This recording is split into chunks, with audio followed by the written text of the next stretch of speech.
It's rivalry weekend of the SEC on the diamond as a number of hated rivals take the field. Welcome to the Windup. I'm Chris Phillips. He's Harrison Fant, my co-host. Harrison, what a weekend of college baseball we've got awaiting for us. Chris, great to be here. And we got a lot of exciting baseball to get to and cover in this show. And I just can't wait to watch it and then, look forward to it and see what we get, because college baseball is a game that gives you a surprise every single weekend. Harrison, I posed this question on social media. I'll start asking you this. What's the best rivalry in college baseball in your mind? Are we talking all time or like currently? Just in your opinion, when you think of college baseball rivalries, the best one, maybe there's two different answers, right? Historical rivalry, current rivalry. If there's a different answer for you, that's fine, because I think I know where you're going with this. But when I say best rivalry in college baseball, what do you think? If you asked me this 2 years ago, I would have said Ole Miss, Mississippi State, but can't say that now. It's got to be either Clemson, Carolina for me, or Florida, Miami historically. I would probably go South Carolina, Clemson as well. I mean, I know there's some bias in there, but I don't know that there's a level of hatred and disdain. It's people ask me all the time, what's it like? Because, of course, I've been there in person. What's it like, the South Carolina Clemson baseball series? And I think, too, having one game in Columbia, one game in Clemson, one game in a neutral site really fuels that rivalry. And, of course, we're going to talk about that as that's upcoming this weekend. But I think having that setup fuels it. But, like, if you've never been and you want to know what it's like, you've just got to go. I mean, it is a super regional type of vibe, a College World Series type of feel where, like, you're hanging on every single pitch, every single at-bat, every single play. And I know there's some other series that certainly can say the same. I think a rivalry that's really come up of late, Tennessee-Vanderbilt, because Tennessee's gotten so much better. I think that one's in the running.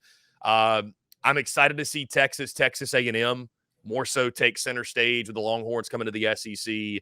But to your point, man, I mean, I think Ole Miss, what's one, and you can let me know if this is one you're familiar with, because I wasn't really familiar this was a huge rivalry. Folks in the mentions let me know LSU Mississippi State apparently is a very, very big rivalry on the diamond. A lot of Mississippi State fans were commenting on the post that we threw up saying, hey, what about LSU Mississippi State? And I'm like, I didn't know that. But you know what? It makes sense, though, in baseball. As good as those programs have been, obviously right now we're not necessarily getting that type of vibe. I actually think, too, man, to open SEC play, I'm pretty sure LSU opens in Starkville at Mississippi State. So will be an interesting way to kick off SEC play, but certainly a great number. Now, Harrison, you are, let me make sure, you are from the state of Georgia, correct? You're a Georgia boy. Born and raised. We're going to talk about Georgia Tech.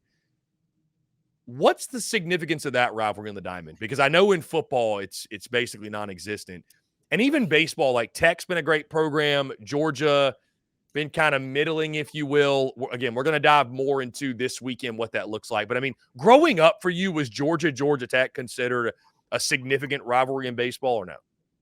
Yeah, I mean, definitely it wasn't, Clemson, Carolina, or Florida, Miami historically, but it has a lot of pull. I think it's, in the shadows of college football. And like you said, Georgia Tech playing, and Georgia kind of owning that a lot, especially the past decade plus at least.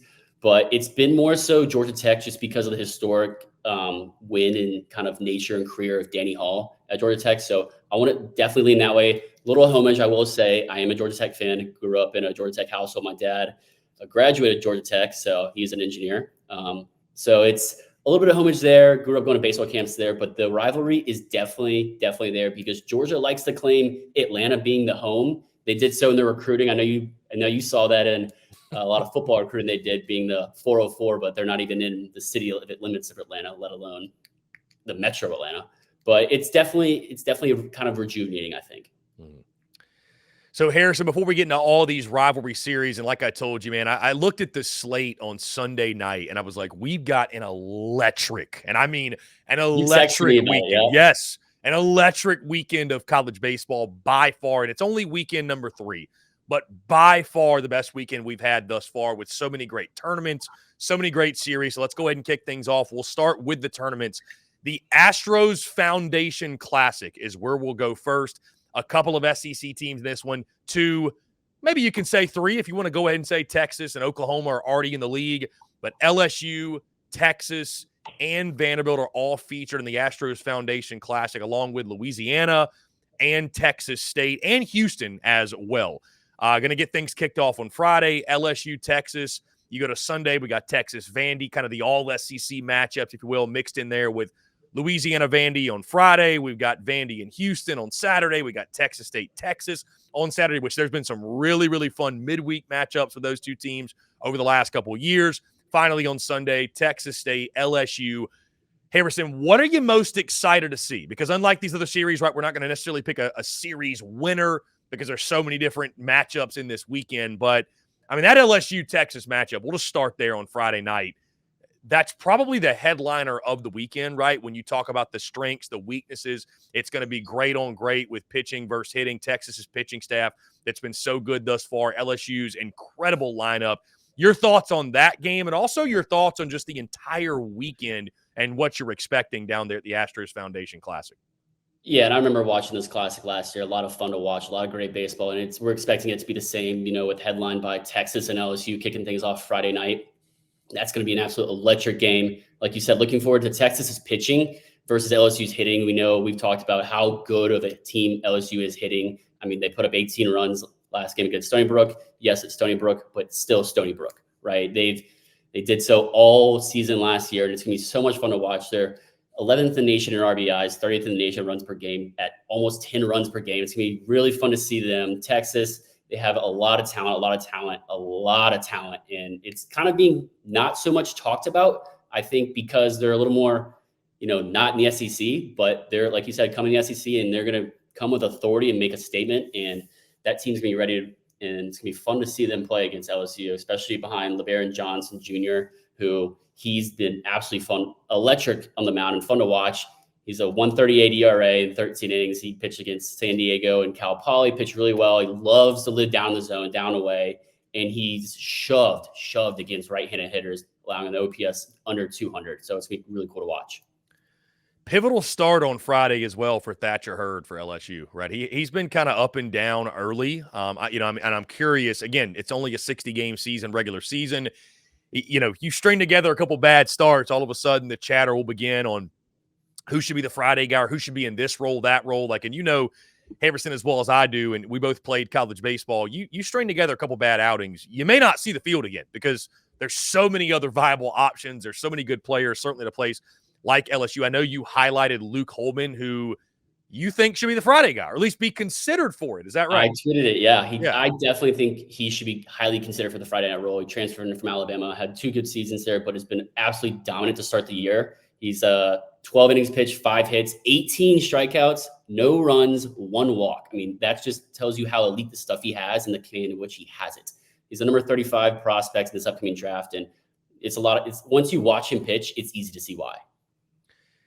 Harrison, all eyes will be on LSU, Texas, but I think this is a pivotal weekend for Vanderbilt, man. The way they've kind of just been – and they had a great win in the midweek, by the way, against Indiana State, a quality Indiana State team, obviously. That was a really great victory. The bats came alive, right? We'll see if that continues. But the way they sort of just been kind of, dare I say, limping to the beginning of the season, like, this is a big weekend, I think, for Tim Corbin's club. Like, you need to kind of get things going. I was looking at the schedule, Harrison.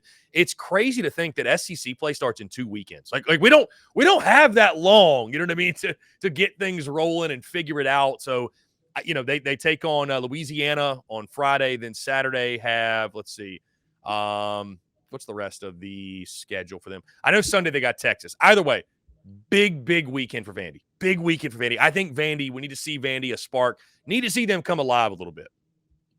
Yeah, and you hit the nail right on the head. You need to see them come alive before SEC play so that they're not, limping into the SEC slate, because there is no breaks in the SEC. We know that, and you got to figure out before then, or else you won't figure it out. And it starts with Devin Futrell and Carter Holton, man. You got to get the best. I mean, with Vandy, your strength was supposed to be your pitching staff. You got to get the most out of those guys. Harrison, let's go to the college baseball series. Actually, before we get off of that, when you look at that Astros Foundation Classic, not necessarily a prediction of who's going to come out and be the winner, but like when you look at that, where do you lean in regards to favorite to quote unquote win the weekend? I think it's very, very easy to pick LSU. I'm going to go Texas, though, to have a really good showing. LSU, Texas, I think we saw this matchup either last year or 2 years ago, and I think LSU walked off Texas. I think Texas will get their revenge on Friday night, and I think Texas will have the best weekend of these teams. When you look at this slate, when you look at these teams, where do you lean? Who's going to stand out? Yeah, like you said, I think Vandy does have a better showing this week, and they're going to step up to the level of competition, the talent behind, like you said, Devin Fucho and Carter Holton, who both had really good starts to the season. Carter Holton more so his first start this season after a tough game against FAU, excuse me. But I got to lean. I want to see Texas, but I got to say LSU just because of the bats. I think the hitting side is much more prevalent there for them than Texas. They put a lot of lower scoring games. I think the bats for LSU are going to kind of make the difference. And that's going to be kind of, maybe it's a run differential who, quote unquote, wins the Classic. But I think LSU will be the best team, but Texas definitely going to have an impressive showing. Harrison, let's go to the college baseball series at Globe Life Field. This is the third weekend of this, by the way, and shout out to those people for putting on a great tournament. Shout out to them, and shout out to Flow Sports that you don't pay for. God, yeah. Unfortunately, I won't see a pitch of it this weekend. I may have to cave at some point, but if I was going to do that, I should have done it 2 weeks ago. So, got a number of great teams. Obviously, Texas A&M is the SEC representation, but we've got Arizona State, we've got Southern Cal, we've got the TCU Horned Frogs, one of the best teams in college baseball. Texas A&M schedule looks like this. They'll take on Arizona State on Friday night. Then they've got Southern Cal on Saturday, Arizona State on Sunday. And A&M comes in this one, Harrison. There are few swinging the sticks better than they are. 11.43 runs per game, 17th in the country in home runs, 20th in RBI. And it really starts Jace Lavalette. I feel like every time I get on social media, Harrison, he's hitting a freaking moonshot. Braden Montgomery has been fantastic for them thus far.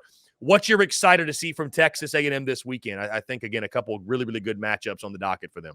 I mean, you hit the nail on the head again. It's Jace Lavalette and Braden Montgomery, the two biggest names on the team, I think, especially in the box. Jace Lavalette reminds me a lot of kind of a Matt Olson style player, just with his swing and just how he, like the power he has to all fields and just kind of how calm he is, it looks like, in the box. I mean, he's 7th in home runs with 5 in the nation. You know, he's got 17 RBIs this year. He's 30th in OPS, batting just north of 1,500. He's so much fun to watch. They have talent up and down the lineup. We talk about how they don't have holes in the lineup. They really don't, but they have struggled against small sample size against left-handed pitchers, batting 50 points better, batting less efficiently versus left-handed pitchers, not scoring as much. And Arizona State has 2 of their starters are lefties, so they'll probably see one of them at least. And I'm curious to see how they kind of swing the bat versus a lefty.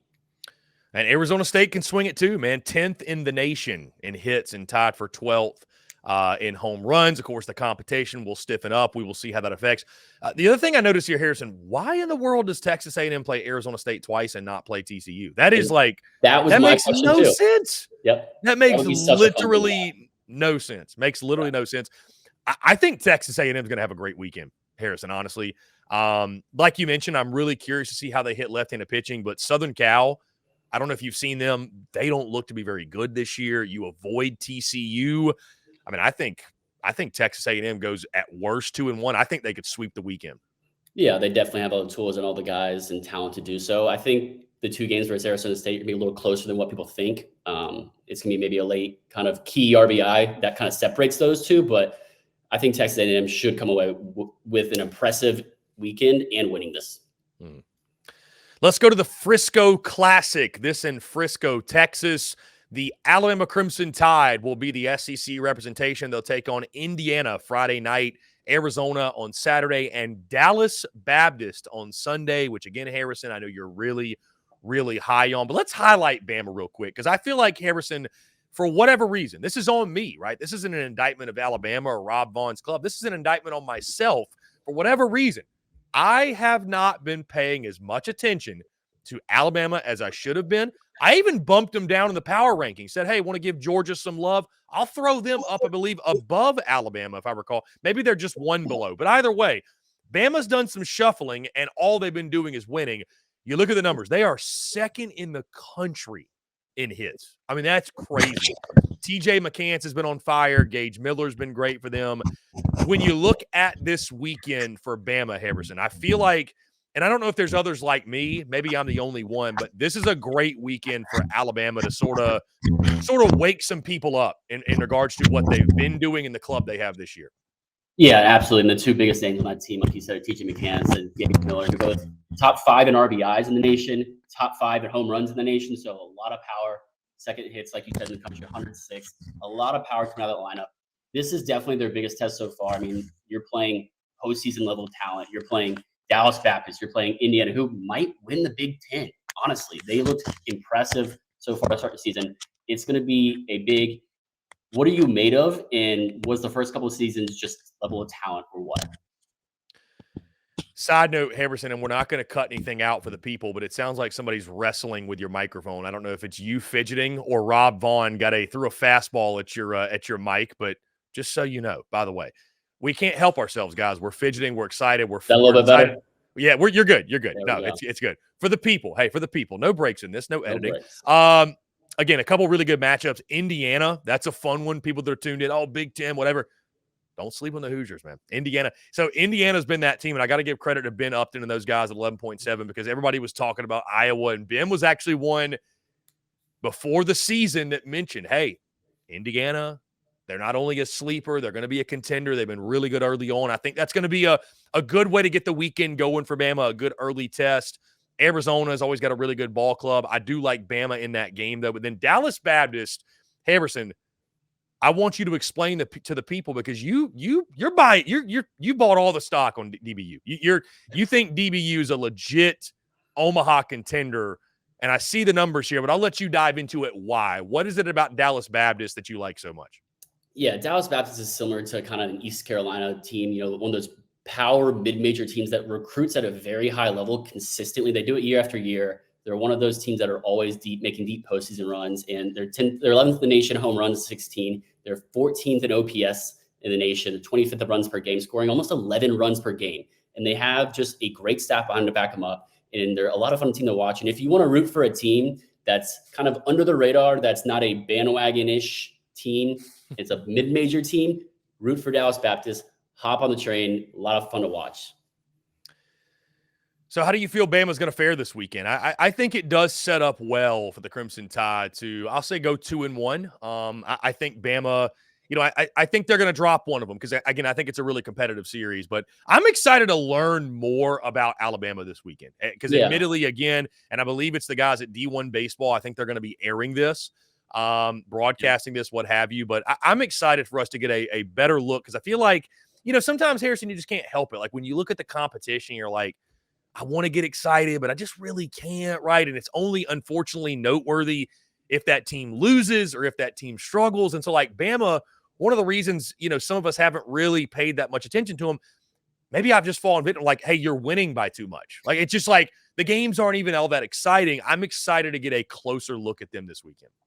Yeah, and exactly. We talked about how you haven't really watched much of Bama or seen it in your feed because they're taking care of business in a loud way, but against kind of inferior competition like Manhattan and other teams that are, not comparable to SEC talent. But this is going to be a really, really good test to see where they are, especially leading up to SEC play. I do think they go kind of lose one game. I think they go 2-1. I think they squeak it out versus Indiana, but I think Dallas Baptist has a late clutch RBI to squeak out a win there. And both teams are going to have really impressive weekends. I think this is one of the most exciting kind of lower key. I think it's a lower key tournament than obviously LSU, Vanderbilt, Texas, but this one's gonna be just as much fun to watch. Very underrated, no doubt. I think that Sunday game, especially Bama DBU, is gonna be fun. But you've obviously bought all your stock. You're taking DBU to beat Bama. I love that.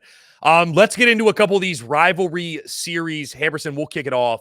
South Carolina and Clemson, the Gamecocks and Tigers in a 3-game set they will take on. So this is a series, by the way, guys, if you're not familiar. One's played in Columbia, one's played in Clemson, one is at a neutral site. So right now, this is the schedule, weather permitting, because the weather in Columbia looks really bad on Friday.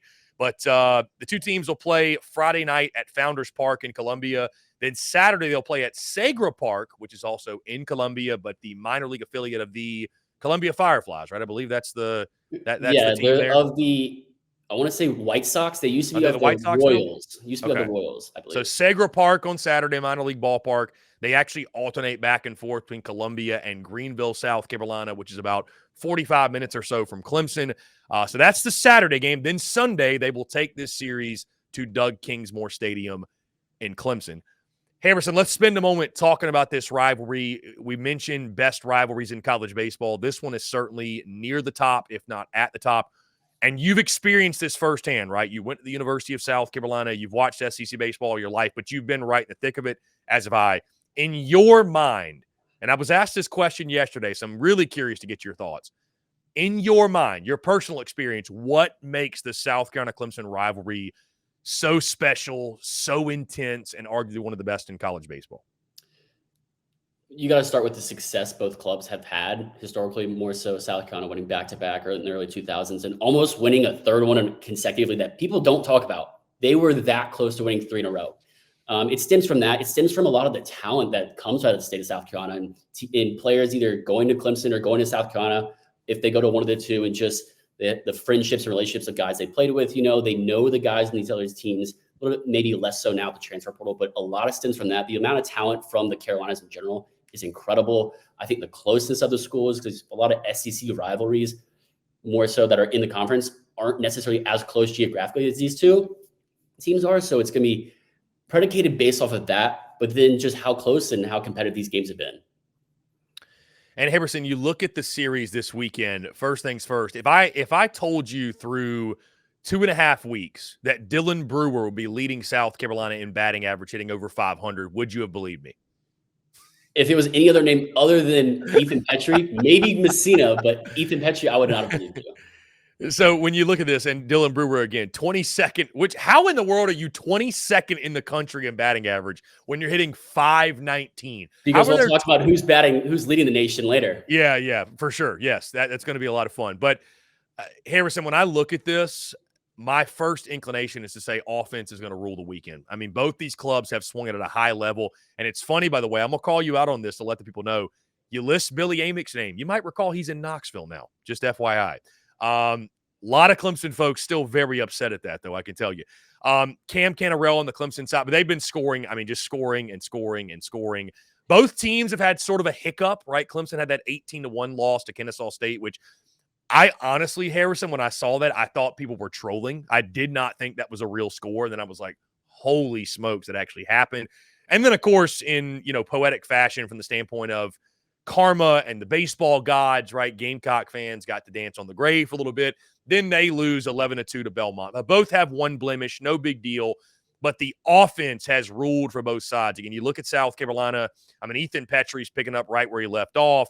Cole Messina has been great. They're 41st in the country in runs per game, just under 10 runs per game, 35th in RBI, 54th in hits. I mean, again, they're swinging the stick as well as anybody, and we know about this lineup.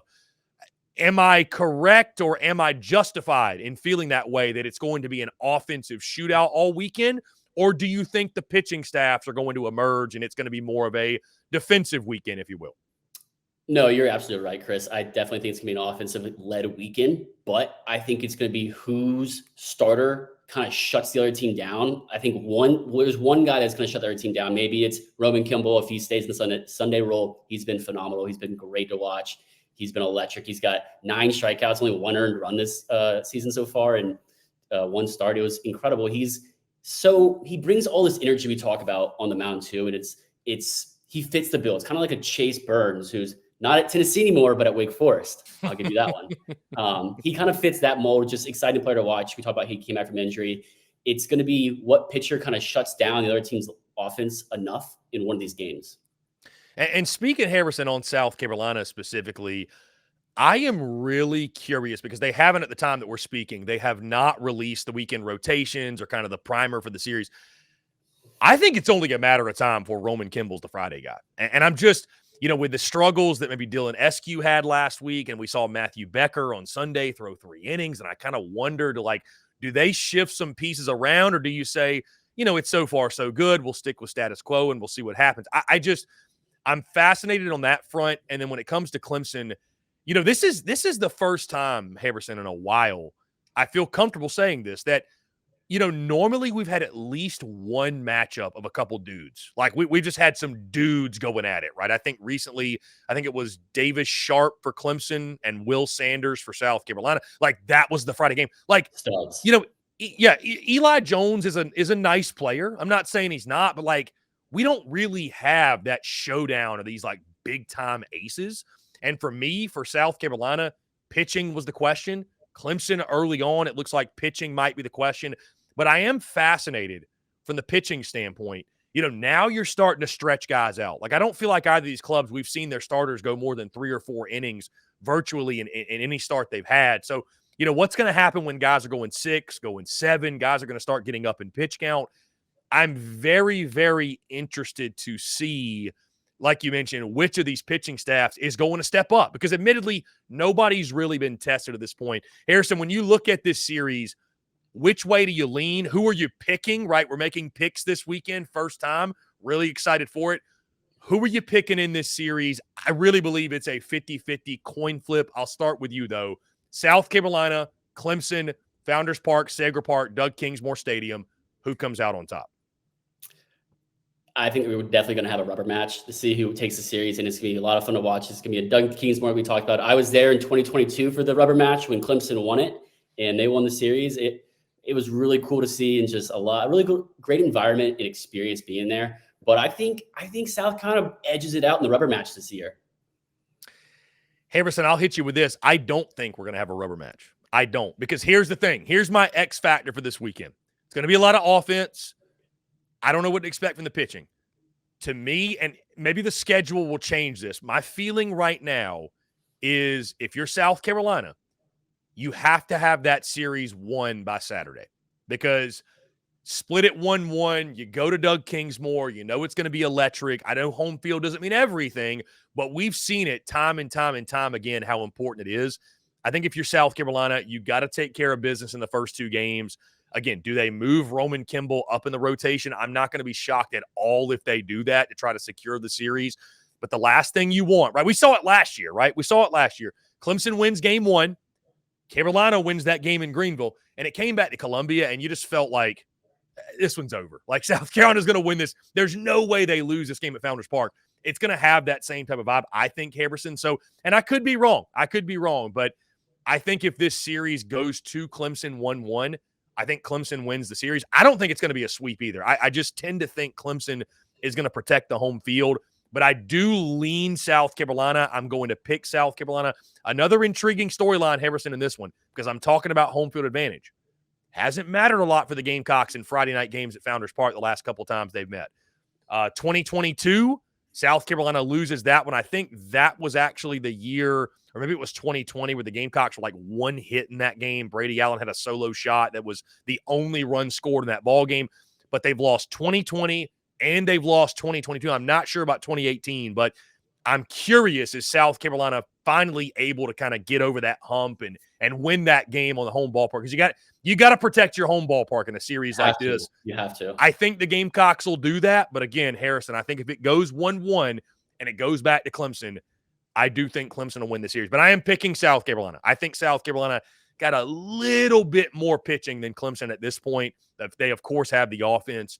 I think they'll be able to do just enough. So do you consider Sager Park then a home kind of field advantage for South Carolina? I mean, it's 10 minutes away from Founders Park. I mean, let's not pretend like it's not. Now, they're going to split up the tickets. Yeah, I'm more so saying though that just the importance of winning that neutral site game and clinching the series before Sunday.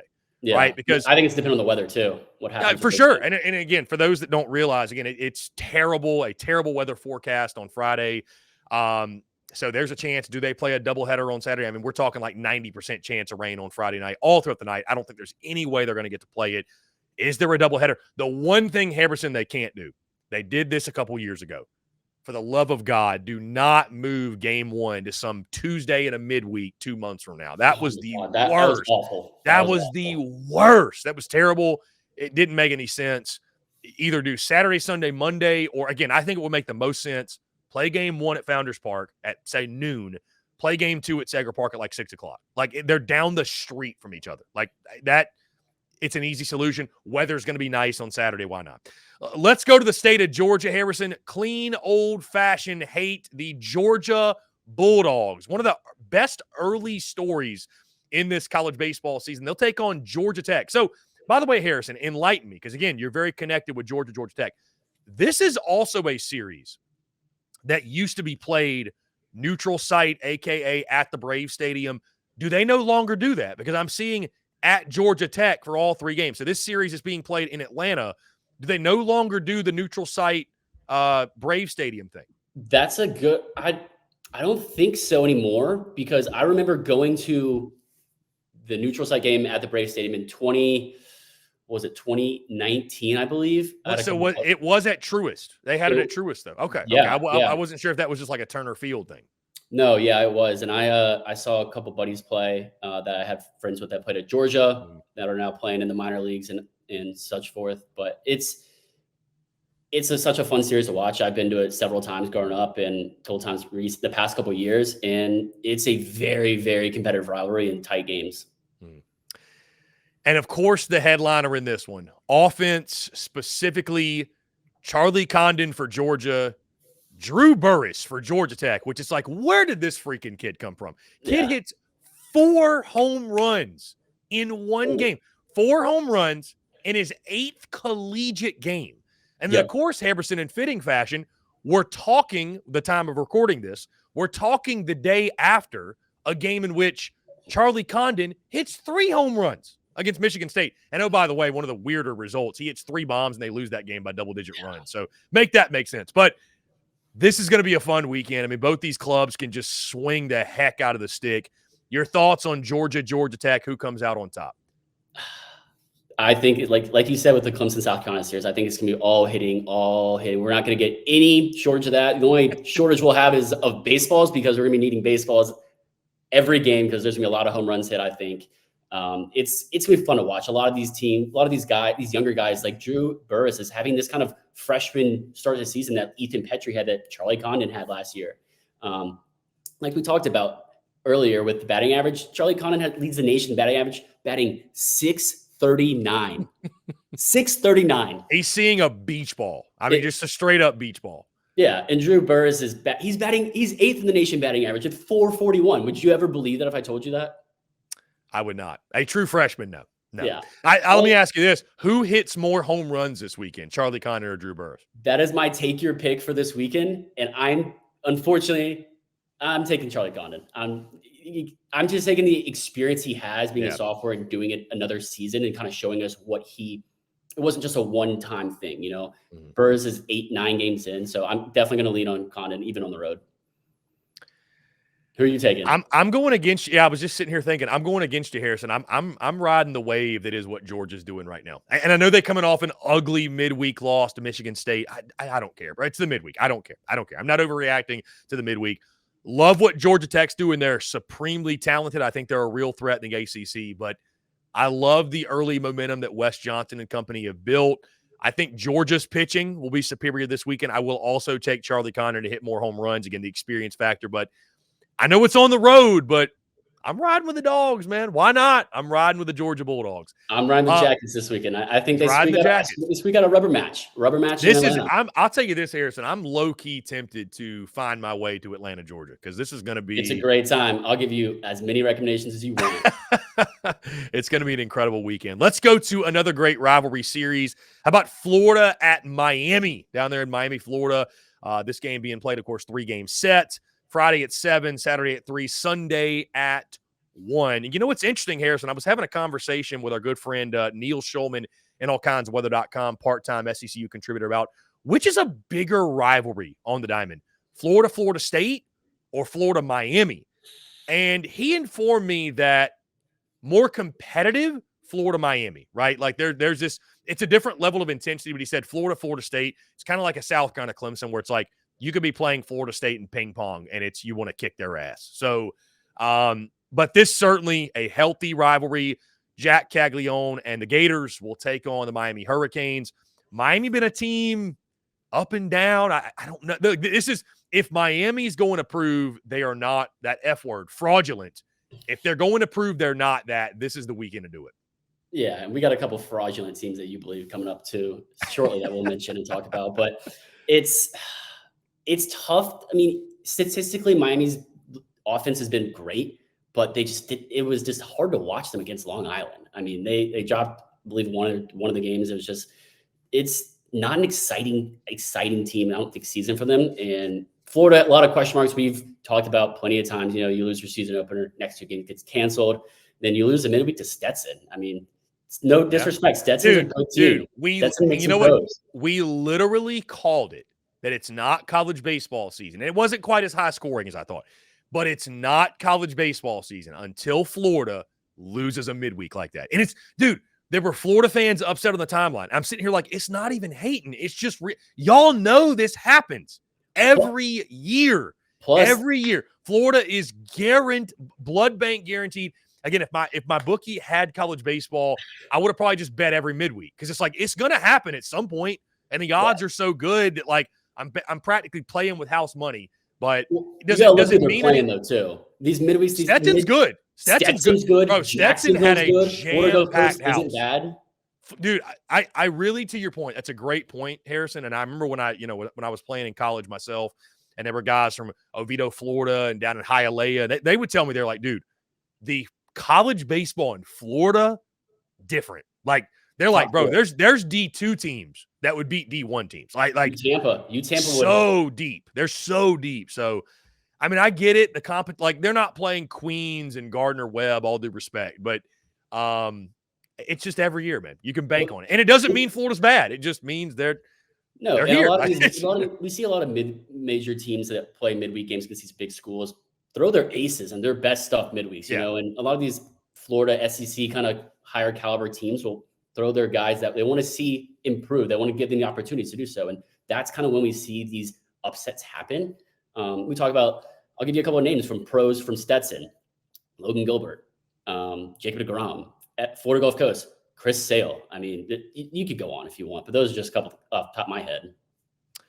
So when you look at this series, Harrison, which way do you lean, Florida or Miami? Again, I think like a lot of these series, I think a lot of runs. I do love the Gators pitching this week. And I'll start with my pick since I'm rambling on. I am going to take Florida. Miami's been way too inconsistent for me. I think this is going to be a fun series. I do not think it's going to be a sweep. I think it'll come down to a rubber match. I think it'll be maybe even more competitive than some folks are expecting. I'm really curious to see how this Florida weekend rotation fares, starting with Cade Fisher. Can he set the tone for the Gators? And if Jack Caglione gets in a position where he's pitching in a rubber match, right? Wasn't very good last weekend. And I'm just like, is Jack Caglione going to kind of take the next step and be a legit dude? Or is he a guy that we're more so looking as a hitter that, he can kind of pitch too? But I do think Florida takes 2 of 3. Who you got this weekend? Yeah, I mean, I'm definitely with you on that. I think Florida. I just think that the inconsistencies of the Miami Hurricanes team as a whole don't really convince me to take them. Florida as well has I think a much higher ceiling. They're preseason top 5. They're in the top 5 right now. Just a much higher ceiling and kind of they've been playing good, but not to the talent level that we expect of them. And so I think this rivalry series will kind of bring that out of them. And Kevin O'Sullivan kind of right the ship a little bit more. I'm not really worried about the midweek loss. They happen. They're good for the midweeks. They're good for college baseball fans. They're good for the mid-majors. But I'm leaving in Florida. Let's get to some of the other notable contests on the slate this weekend, Harrison, because, again, like I texted you a couple days ago, it's not just the rivalry series. It's not just the tournaments. We've got some other really notable ones. And we'll talk about both of these simultaneously because, again, I think both these series a little bit under the radar, but going to be a lot of fun to see. And I think we're going to learn a lot, too. The Ole Miss Rebels taking on the Iowa Hawkeyes. These are both a pair of teams that, again, that F word, fraudulent. You could argue they've both been very fraudulent. Iowa more so because they actually had expectations and were preseason ranked in the top 25. And Ole Miss, unfortunately, is sort of just kind of puttered to the beginning of the season as we expected. And also Auburn UConn, I think, is a series that's really, really underrated. This is going to be a fun 3-game set. Do not sleep on the UConn Huskies. Really good team. It's weird. You wouldn't expect UConn to be good at baseball, but I mean, they are. I mean, I think of George Springer. It was George Springer that played there, correct? Yeah. I always, because I remember him playing, I believe it was in the Super Regional against South Carolina in 2012, and it was like George Springer mania. Like he was the hot topic to talk about, and we obviously see why now. But when you look at these two series, Harrison, we'll start with Ole Miss and Iowa. Boy, this just feels like one Ole Miss needs to have, man. I mean, it's just there's not a lot of good vibes in the Magnolia State when it comes to baseball right now, which is so weird.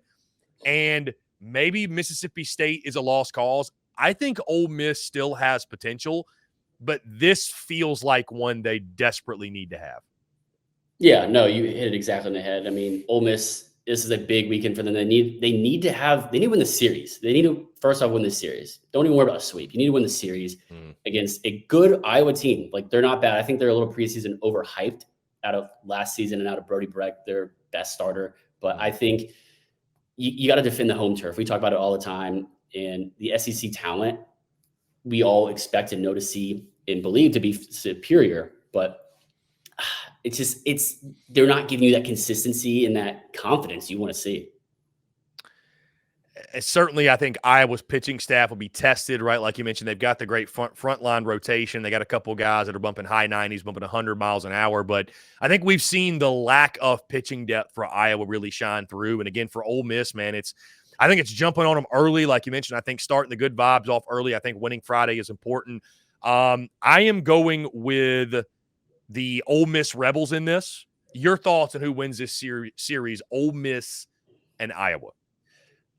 I mean, you can honestly flip a coin, and whatever it lands on, take it. Sure. I mean, I think it's going to be there's a lot of inconsistencies we talk about with both teams, and just going to be a really close game. I think it's going to be interesting to watch. I mean, it's not to the caliber and rivalries that we else have elsewhere this weekend, but it's going to be a who's who. Like you said, fraudulent, or are they trending upwards? Are they trending downwards? It's gonna be tough. I don't remember who I picked. Who did I pick? I think you took the Iowa Hawkeyes. I think I leaned Iowa. You took Iowa. You know what, man? I'm sitting here thinking, and this will be the first time I've done this all season. Obviously, it may not be the last. It may be the last. I hate my pick. I spit out Ole Miss, and it just burned coming off the tongue. So I'm gonna go Iowa. You know what, Ole Miss, you got to prove it to me. I'm not buying any stock in any Mississippi school at this point. It doesn't make sense to me, but Ole Miss, I wanted to throw up saying it. So I'm going to go to the Iowa Hawkeyes. You know what? I'm changing my pick right here on the air. I can't do it. I can't do it. So. I'm glad I can help partially convince you, but I'm leaning on the pitching staff. Honestly. Dude, here's the thing. Not every SEC team is going to win the series. And I think I've just gone SEC the whole way. This is going to be the one. It's not an SEC team. And it'll be an ugly loss. Dude, I'm telling you, the fallout from losing 2 or 3 to Iowa, or God forbid getting swept, not going to be pretty for Mike Bianco, because it ain't getting no easier. Auburn, UConn, your thoughts on that weekend and a pick? I'll go ahead and tell you, I've got the Auburn Tigers. I'm a believer in Butch Thompson's club. This one will be really competitive. Auburn fans, don't freak out if you lose a game, because I think there's a chance. But I do think Auburn, they will protect the home turf, and I think they'll win 2 or 3 at minimum. Chris, I don't think they sweep at all, but because UConn's a really competitive team. They travel well. I mean, they play a lot of top teams all over the country every year. And we talk about Brody Breck, who shut down Auburn's offense last week when they played, and I think he's going to do that to Ole Miss. But Auburn, after Brody Breck kind of out of the game, they really lit it up offensively with the bats, and I think they're going to do so again this weekend. I think you're going to protect the home turf, like you said. I think they win 2 to 3. I don't think they sweep. I wouldn't be surprised though, but also don't be surprised if they lose game 1. Like, it's a 3-game series. But I'm definitely leaning Auburn, taking Auburn. Yeah, taking the Auburn Tigers. Harrison, before we get out of here, let's look at the best of the rest. We won't spend a ton of time on these because obviously more so your typical non-conference series, but Mississippi State, Mount St. Mary's. This one actually begins on Thursday, a 4-game set. Whoever did the scheduling, I don't know. You know, by the way, that's a side note. I had never seen like these 4-game series before this year. LSU did that. Some others. That's kind of an interesting – I don't know. I guess you get to learn more about your pitching depth early on, but just kind of an interesting way to schedule. So Mississippi, yeah, for sure. Mississippi State, Mount St. Mary's, Arkansas, Murray State, Tennessee, Bowling Green, Missouri, Northern Kentucky. Do any of those do anything for you? And Kentucky and Lipscomb, my bad, UK. Kentucky and Lipscomb. Any of those series do anything for you? Is there anything I mentioned that stands out? And by the way, it's okay to say no. I think the fan bases of each of those would probably say the same thing. So, Chris, no, I agree. I'm going to say no as long as those teams take care of business. If they don't, you best believe we'll be talking about it in the recap. For sure. I mean, there's just I think all of those, all the SEC teams I think that we mentioned in those series should take care of business. I don't think there'll be any dramatics, but you never know, man. It's college baseball. I will say this: the one thing I'm looking for, I think Missouri needs a good weekend. Missouri finally playing a series at home. They're finally back. They're finally back in Como. They need a big weekend. So the Missouri Tigers, we don't talk about them a lot when it comes to baseball. Mizzou, I'm looking for Mizzou to kind of wake up at home, have a big weekend after spending a lot of time out on the West Coast. Guys, that's going to do it for us. Appreciate you all tuning in to another episode of the Windup in the Books. Again, guys, in case you missed it, the Windup will come at you every Monday, Thursday, breaking down everything SEC baseball, recapping the weekend, looking ahead, etc. Harrison, another great show, man. Appreciate you taking the time and looking forward to recapping all the action on Monday. Chris, glad to be here. Thanks for having me. Chatting baseball. It's always a pleasure.